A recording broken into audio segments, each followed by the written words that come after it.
De pastor a soldado. Los primeros pasos de Juan. Imagina por un momento a un niño de tan solo 8 años, caminando por un camino de tierra, con el sol golpeando su rostro y una pequeña bolsa al hombro. Se llama Juan Ciudad Duarte, y aunque nadie lo sabe, ese niño se convertirá un día en el protector de los enfermos, el fundador de una de las obras de caridad más grandes de la historia. Pero ahora, él no es más que un huérfano en busca de un lugar en el mundo. Juan nació en 1495 en Montemoro Novo, Portugal. Su familia era pobre, pero profundamente cristiana. Sus padres, Andrés Ciudad y Teresa Duarte, intentaron darle una infancia estable y una fe sólida. Sin embargo, la vida tenía preparado un giro doloroso. Algunos relatos cuentan que, siendo muy pequeño, Juan fue confiado a un sacerdote para su educación, pero por razones que el tiempo ha cubierto de silencio, terminó bajo el cuidado de un pastor en Oropesa, España, lejos de sus padres y sin saber si volvería a verlos. Aquel cambio abrupto le marcó para siempre. Pasó su niñez pastoreando ovejas, aprendiendo a vivir con lo poco que tenía y conociendo de cerca la soledad.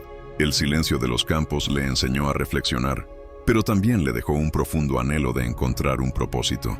Cuando llegó a la adolescencia, el joven Juan no quería quedarse para siempre como pastor. Escuchaba historias de soldados, de batallas, de gloria y aventura, y un fuego comenzó a arder en su interior. Así que tomó una decisión arriesgada: dejar el campo y unirse al ejército español. En aquella época, España estaba inmersa en conflictos territoriales con Francia. Juan, buscando un nuevo rumbo y tal vez un poco de fama, se alistó como soldado. Al principio, la vida militar parecía prometerle emoción. El bullicio de los campamentos, las estrategias, las marchas, pero muy pronto descubriría que la guerra no era un juego. En el frente, Juan conoció la crudeza de la batalla, el ruido ensordecedor de las armas, el olor a pólvora, los gritos de dolor.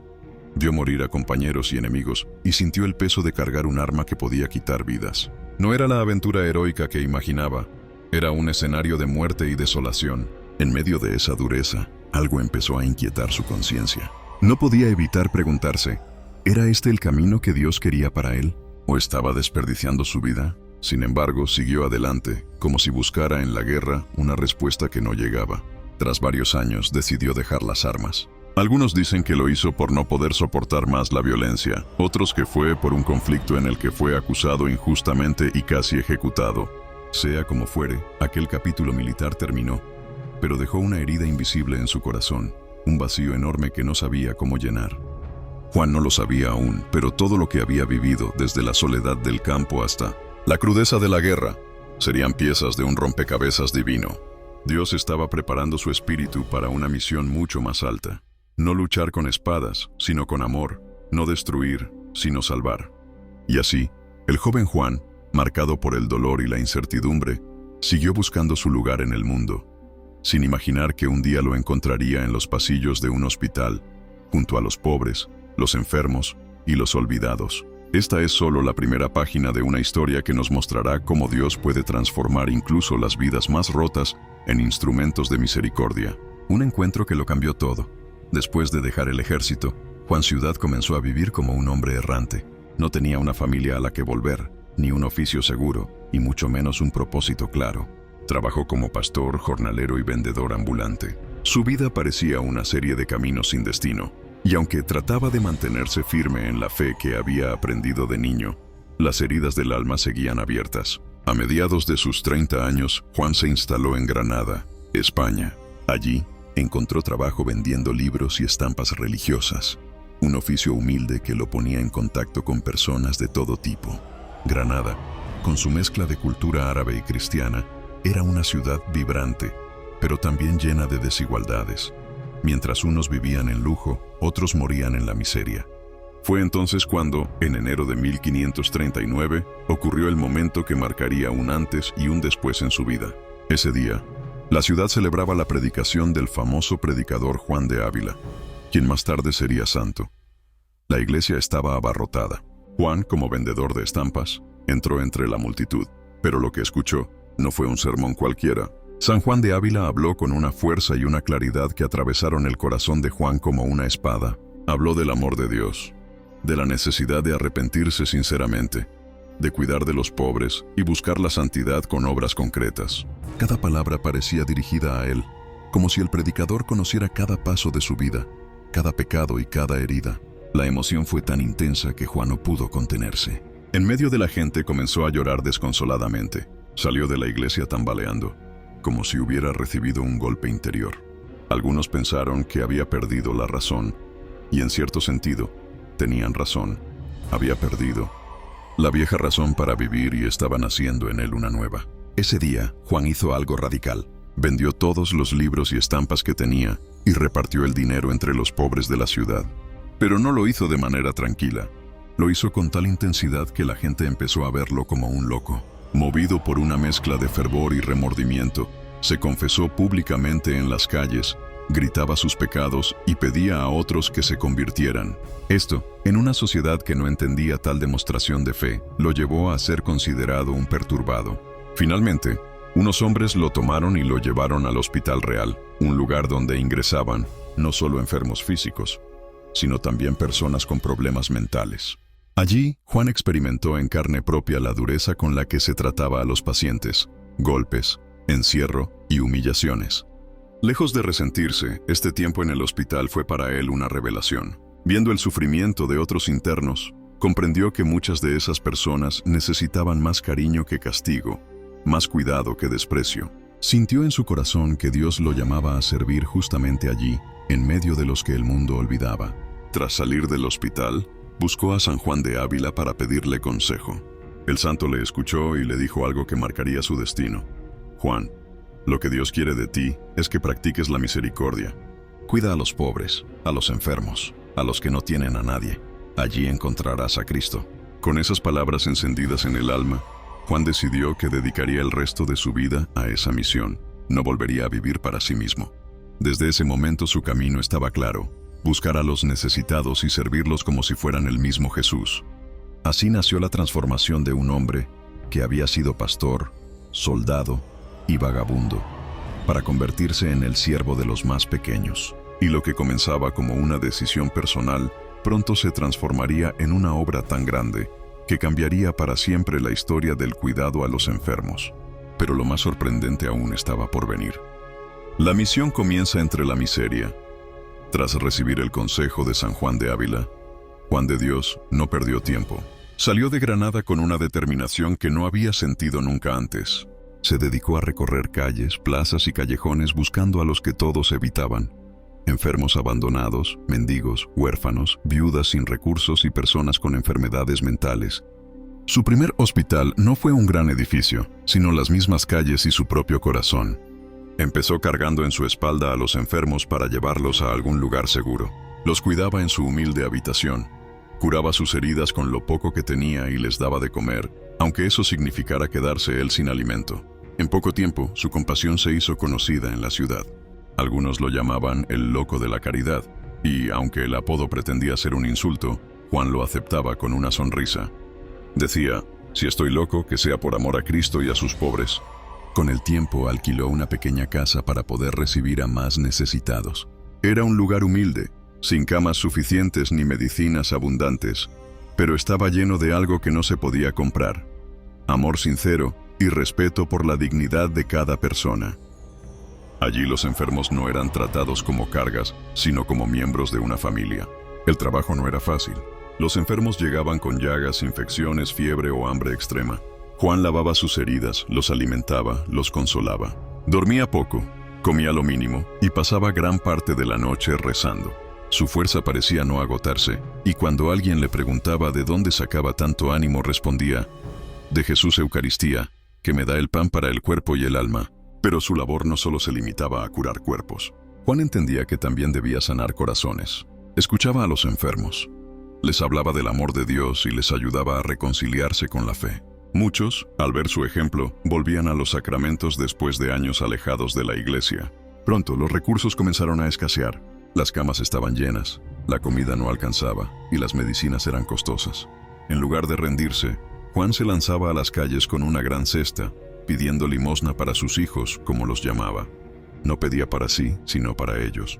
Tocaba puertas, hablaba con comerciantes, pedía a los ricos que ayudaran, y aunque muchos lo despreciaban, Otros se conmovían y daban lo que podían. Un día, un comerciante le entregó un saco de comida con desprecio, burlándose de él delante de otros.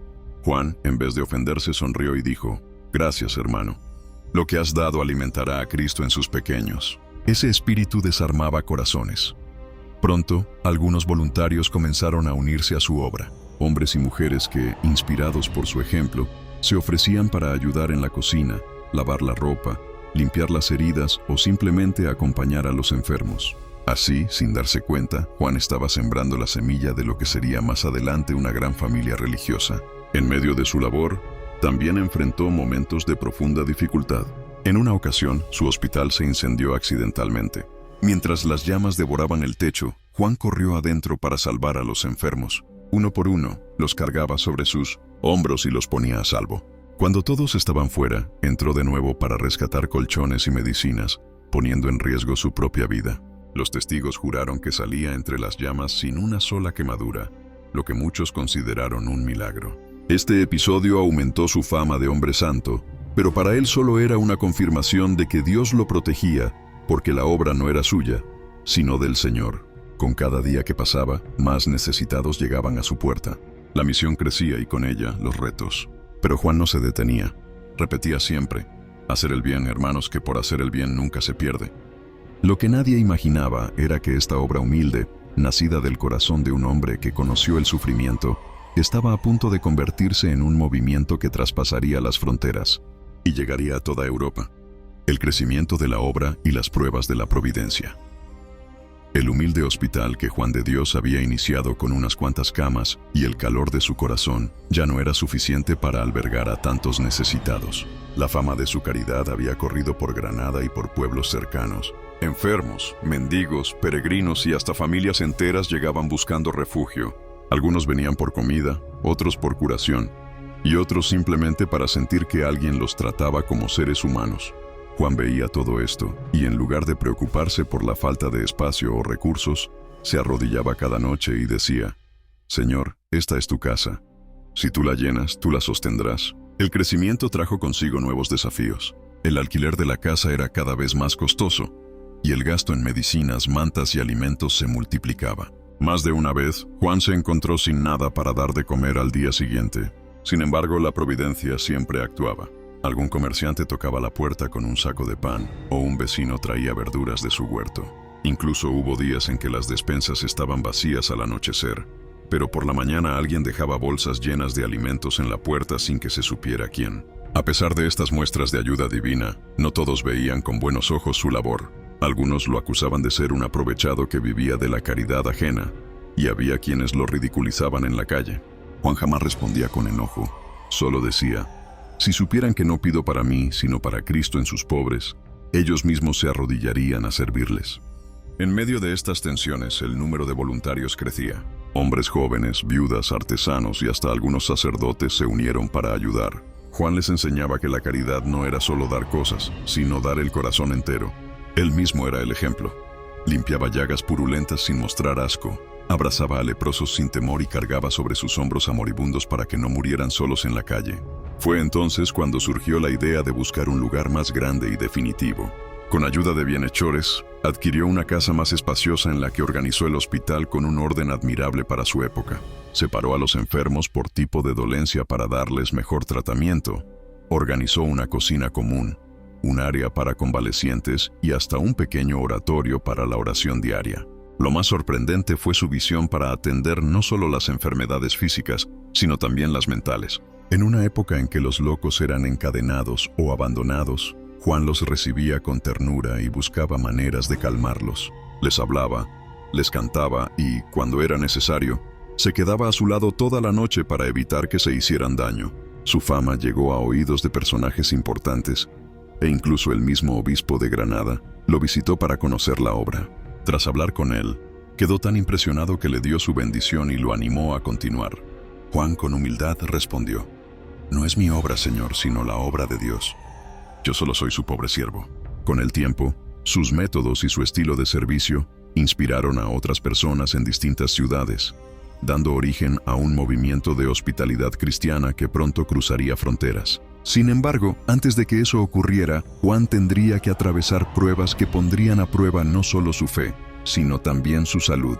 En una ocasión, un invierno particularmente frío trajo una oleada de enfermos y moribundos. Las salas estaban llenas, y Juan recorría cada cama con un jarro de caldo caliente y palabras de consuelo. Sus amigos le rogaban que descansara, pues llevaba días sin dormir más de unas horas. Pero él respondía: ¿cómo puedo descansar mientras Cristo tiembla de frío en sus pequeños? Esa entrega, sin embargo, comenzó a cobrarle un precio. Su cuerpo empezó a mostrar signos de agotamiento, pero él lo ignoraba. Para Juan, la vida no tenía sentido si no se gastaba por amor. Lo que él no imaginaba era que su forma de servir, arriesgando todo por los demás, lo llevaría pronto a un acto heroico que quedaría grabado para siempre en la historia. El acto heroico que selló su entrega era el invierno de 1550. Granada estaba envuelta en un frío cortante y las chimeneas humeaban por toda la ciudad. Juan de Dios recorría las calles en busca de enfermos abandonados cuando una noticia lo sacudió.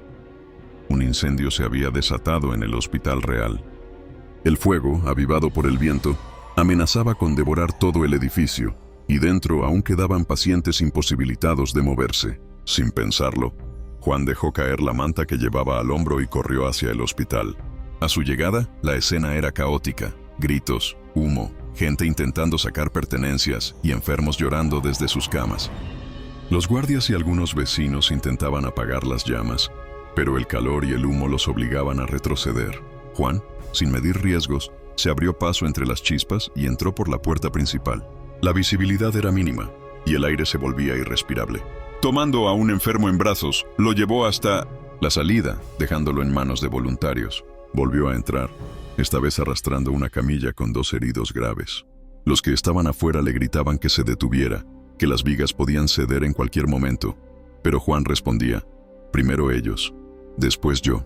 Entró y salió tantas veces como pudo, hasta que todos los pacientes fueron evacuados. Sus ropas estaban chamuscadas y sus manos llenas de ampollas por el calor. Cuando por fin salió con el último enfermo, el techo del edificio colapsó, levantando una nube de humo y cenizas. Si hubiera tardado un minuto más, habría quedado atrapado dentro. La noticia corrió por toda la ciudad. Muchos comenzaron a verlo no solo como un hombre de caridad, sino como un verdadero héroe. El propio Consejo Municipal lo felicitó públicamente, y varios nobles ofrecieron apoyo económico a su hospital. Sin embargo, Juan no aceptó que le alabaran. Ante quienes lo felicitaban, él decía con voz serena: yo solo hice lo que haría cualquiera que vea a Cristo en sus hermanos. Aunque sobrevivió a aquel incendio, su salud quedó seriamente afectada. El humo había dañado sus pulmones, y las noches sin descanso debilitaban su cuerpo. Aún así, no se permitía detenerse. Seguía atendiendo a enfermos, saliendo por las calles a pedir limosna para ellos y consolando a moribundos en sus últimos momentos. Un testigo de la época escribió que era común verlo cargando sobre sus hombros a algún desvalido por las empinadas calles de Granada, con una serenidad que parecía venir del cielo. Otros lo recuerdan como un hombre que sonreía incluso en el dolor, convencido de que el sufrimiento ofrecido por amor tenía un valor eterno. Pero la providencia ya estaba preparando su último llamado. Un día, mientras cruzaba el río Genil para socorrer a una familia atrapada por una crecida repentina, se lanzó al agua sin vacilar. La corriente estaba helada y peligrosa, pero logró salvar a los niños y a su madre. Sin embargo, ese esfuerzo extremo terminó por agravar sus males. De regreso al hospital, comenzó a sentir fiebre y una fatiga que no lograba vencer. Sus colaboradores le suplicaban que descansara, pero él insistía en seguir trabajando. Cuando esté en el cielo, descansaré, decía con una leve sonrisa. Ahora es tiempo de servir. Los días pasaron y su estado empeoró. El mismo médico que lo atendía le advirtió que si no guardaba reposo, su vida estaría en peligro. Juan, lejos de asustarse, respondió: ¿qué mayor dicha que morir sirviendo? En las noches, desde su cama, se le escuchaba rezar por los enfermos que dormían en las salas contiguas. No pedía por sí mismo, sino por ellos. Sabía que el final se acercaba, pero lo veía como una puerta que se abría hacia el abrazo eterno de Dios. Lo que sucedería en sus últimos días sería el broche de oro de una vida gastada por amor, y sus palabras finales quedarían grabadas como un eco de misericordia que resonaría por siglos. La entrega total y el legado eterno. Los últimos días de San Juan de Dios estuvieron marcados por un espíritu sereno y una fe inquebrantable. Su cuerpo, Ya débil y consumido por enfermedades respiratorias, parecía pequeño ante la grandeza de su alma y la fuerza de su entrega. A pesar de su estado, continuó preocupado por sus hijos, los enfermos y pobres que había acogido durante tantos años. Sabía que se acercaba el momento de partir, pero no con miedo ni tristeza, sino con la paz que solo da a quien ha vivido amando sin medida. En su lecho, rodeado por colaboradores y amigos, pronunció palabras que quedaron grabadas en la memoria de todos. Mi alma está tranquila, porque he amado a Cristo en cada pobre, en cada enfermo. Entrego mi vida con la esperanza de que otros sigan este camino de amor. El 8 de marzo de 1550, San Juan de Dios entregó su espíritu a Dios. Su muerte no fue un final, sino un comienzo. Su vida y su obra continuaron inspirando a generaciones enteras. La congregación que fundó, los Hermanos de San Juan de Dios, siguió creciendo, llevando cuidados y esperanza a los más necesitados por todo el mundo. Hoy, San Juan de Dios es el patrono de los hospitales y del personal sanitario, símbolo de compasión, entrega y amor práctico hacia quienes sufren. Su legado nos invita a recordar que servir a los demás es servir a Dios mismo. Oración a San Juan de Dios glorioso.